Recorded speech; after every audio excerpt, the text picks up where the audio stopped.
Mātes mīlestība pavisam noteikti ir viena no mīlestības nesautīgākajām formām, kas sevī ietver mūžīgas rūpes par bērnu veselību un drošību. Mūsu nākamais stāsts par to, kā to saglabāt un garantēt teju visu mūža garumā. Tās cilmes šūnas, ka viņas ir ievāktas, kā viņas darbojas tajā nākotnē. Būtībā viss šis process man ir ļoti svešs un nezināms. Tādēļ ļoti augstu uzzināt visu pēc iespējas nepieciešamo informāciju. Cilmes šūna ir tāds iesākums, tāda pamatšūna, pirmšūna. No kā veidojās vai nu pārējās šūnas vai kādu šūnu atzars. Mēs paši no vienas šūnas veidojamies, un šī gadījumā cilmes šūnas mēs saglabājam. Tāpēc, lai mums būtu kādas jaunas šūnas, no kā bojājuma gadījumā varētu aizvietot tās, kas organismā gājušas bojā. Mēs paņemam divu veidu materiālus. Mēs varam paņemt asinis, kas ir palikušas nabas saitē, placentā. Un mēs varam paņemt audu gabaliņu, tas ir nabas saites gabaliņš, un šīs šūnas atšķirās. Līdz ar to viņas arī medicīnā mēs pielietojam dažādām slimībām. Dažreiz vienai slimībai var izmantot gan audu šūnas, gan, teiksim, asins šūnas, izmantojot kaut kādus atšķirīgus faktorus, kas tajā brīdī darbojās. Asins šūnas pamatā ir asins slimību, tie ir asins vēži, tās ir dažādas anēmijas ārstēšanai, un tur viņi ir dzīvību glābjošs pasākums. Ir gan mīti, gan patiesības, un ļoti daudz ir neticības, ka tas tiešām varētu noderēt, vai atkal otrs, ko stāst, ka tas jums būs visai ģimenei. Par asinīm tas tā gluži nebūs. Un dod Dievs, ka jums nekād viņām nebūtu jāpieķeras klāt.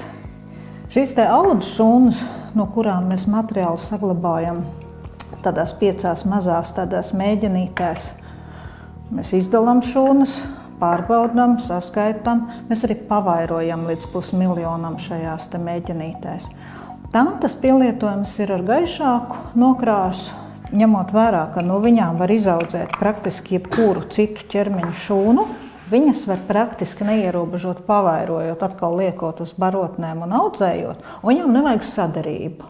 Viņas derēs visai ģimenei. Līdz ar to šīs ir tās šūnas, kuras katrs gribētu, lai viņam kaut kur ir noliktas nebaltām dienām nākotnē, un tā nav 100 gadu nākotne, tā ir 10 gažu nākotne, kad šīs te būtu tiešām tas remonta komplekts. Tā ir tāda sava veida drošības garantija. Tieši tā. Tas ir diezgan liels ieguldījums, un vēl kā vērtīga lieta, ka tas der visai ģimenei. Vai ar šo cilmes šūnu paņemšanu netiek kaut kas nodarīts pāri mazulim? Kad vecmāte atdod bērniņu mammai uz krūtīm, un tad vecmāte paņem to materiālu, kas ir saglabājams. Tā kā mēs bērnam neko neatņemam, mammai netik, mamma pat nepamanto to paņemšanu. Tad vecmāte līdz galam sakārto vēl to dokumentālo pusi un zvana mums. Tad mūsu klientu menedžeri Ieva, viņa brauc arī pa nakti vai agri rītā vai vēlu vakarā, brauc tad, teiksim, pakaļ kastē un ved uz lidostu. Ir reizes, kad nevar paņemt materiālu. Mašīnā pa ceļam nekas nesanāks, liftā nesanāks. Otrs, ja ir kaut kādi sarežģījumi, kuru dēļ, teiksim, ir jācīnās par mātes un bērnu dzīvību, tad materiālu paņemšana paliks tajā pilnīgi pēdējā plānā. Ja? Mēs sagatavojam kasti, kurā paņemam materiālu. Uz visām slimnīcām mēs aizvedam, uz dzemdību namu mammas ved pašas. Un līdz ar to, kad mamma jau brauc uz dzemdību namu, tā kaste jau ir priekšā. Bet mēs vienmēr sakam, tad, kad jūs brauciet, reku jums ir telefona numurs, lūdzu zvaniet. Un zvaniet naktī, tad, kad jūs braucat.